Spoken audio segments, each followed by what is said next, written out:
Alright guys, so welcome back to my YouTube channel, Hyperactive Vibes. So I realized that I've not been consistent on YouTube the way I want to be. So I decided to change it. So I went on Instagram and I asked you guys, would you rather get some tips and tricks on living and traveling abroad, or some tips and tricks on living and traveling during a pandemic? And I believe 68% of you all said living and traveling abroad. So I'm here today with a new series. All right, and this is gonna be a 4-part series and I'll be posting every Monday, so stay tuned for that. And before we even hop right in, before I even give you guys my credentials on why I'm qualified to make this video, please like the video down below. It costs nothing to you, but it does numbers for me. Yes, that is a tagline from African Beauty, but it's true. It costs nothing for you guys to like the video down below, but it does a lot for my algorithm. So please feel free to do that and expect consistent uploads every Monday talking about the series. So let's jump right in. It has been way too long. Welcome back to my YouTube channel, Hyperactive Vibes, Hyperactive Vibes. So it's broken up into a 4-part series. The first one is before you arrive, and these are just some general tips whether you're living or you're just traveling for a little bit to the country. The second part are going to be specific tips for people who are trying to live abroad. The third part are general tips for once you're actually in the country and you have arrived. And lastly, upon arrival and once you're actually settled in the country, what are some tips and tricks on how to navigate the new environment? So in this video, I'll be giving you all some tips and tricks before you even get to the country. So let's hop right in. A little about me is that I actually went to school in the United Arab Emirates in a small town called Al Ain. The capital is Abu Dhabi. Most people know the United Arab Emirates for Dubai. I was not in Dubai. I was in Al Ain, a small town about 45 minutes outside. And I would often travel to Dubai and Abu Dhabi. I went to school in Al Ain, lived in Al Ain, etc. And I was probably there for 5 years. I want to say from 12 to 17. And while I was there, I did homeschool. I went to an actual private school there. That's a whole video in itself because as an expat, you can't go to public school, so you're forced to pay or do online school. So I decided to go to school there with me and my brother.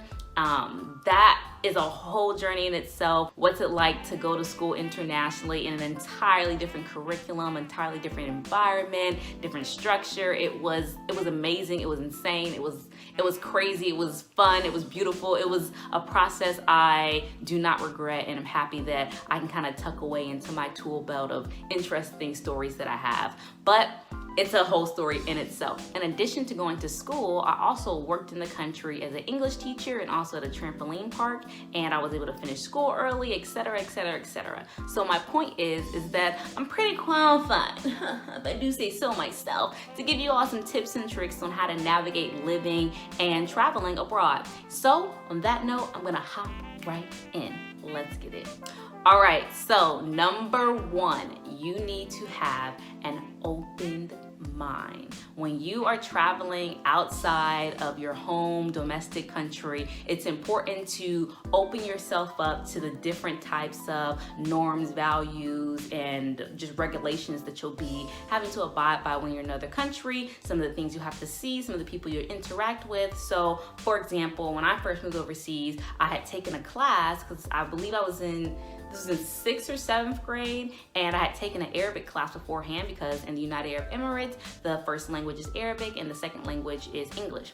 And in that class, I was able to kind of learn about the garb, the clothing, and the structure of most Middle Eastern countries in that class. I was also able to get some background knowledge on kind of what to expect, the lifestyle, and kind of expose myself to the norms of, the Middle East before I even actually got there. And all of that required me to kind of open my mind and open myself up to norms that are outside myself. That leads me on to my next point, which is to learn some cultural norms. So I think that was probably the biggest shocker when I moved overseas, besides the heat, because it is very hot there, like 110, 115, 120 degrees. That is completely normal in that country. So besides the heat, kind of adapting to different cultural norms that are there in different countries, that was a big shocker.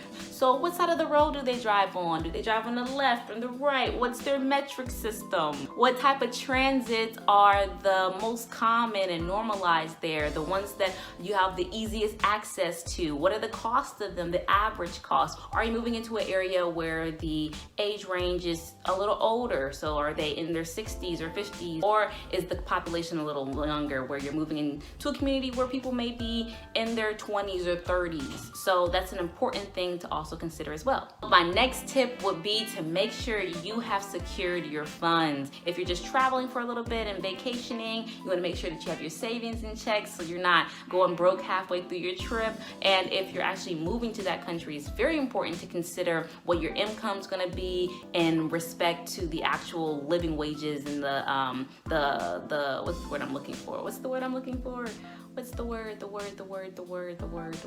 The cost of living of the actual country, and making sure that what you're bringing into your home and what you're actually gonna have to spend to maintain a certain lifestyle is adequate. So that's a really big point, is to make sure your money is in check. Bam. Number 4 would be to secure housing. So, and particularly when moving to the Middle East, depending on how you're brought into the country. So if you're brought in through a teaching company or through a foreign work exchange program or whatever it may be, then your housing may not be secure when you first get there, and you may be put in a hostel or in a hotel, and then you'll transition into an actual community or an actual like apartment. So I know when you're traveling for like a short amount of time, then you should expect to maybe get a hostel or Airbnb or something of that nature. But if you're going to be living there for a medium or long duration, living in a hostel or a hotel may not be the best or economically best decision for you. So it's really important that you get your housing situation situated, and you figure out with the company that you're hired with or with the group that you're going with what is going to be the exact living situation for you. In addition, you also may not have as much space as you had before, or you may have more. So it's important that you go into this next step, which is to pack smart.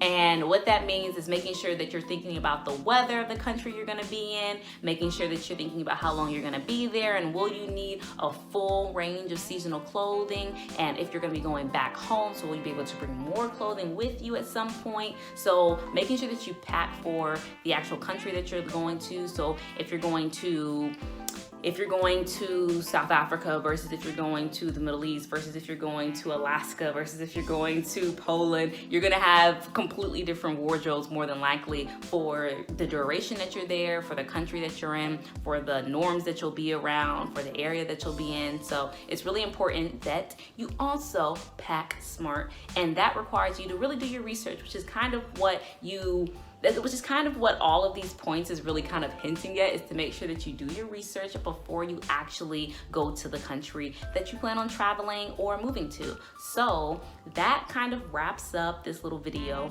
and I'll kind of summarize the tips again. Number 1 was to be open-minded about the area you're moving to. Number 2 was to learn the societal norms, so you're not, the oddball out, and you can kind of go with the flow a little bit and navigate a little easier. Number 3 was to get your money together and make sure that your income and your savings is all figured out, and you're not going to get there and be shocked or get hit in the face with some type of fee that you had no idea was even there.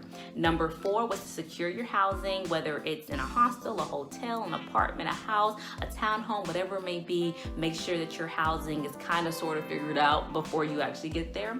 And then number 5 was to pack smart, and maybe think about the duration and the weather and how long you're going to be there, etc.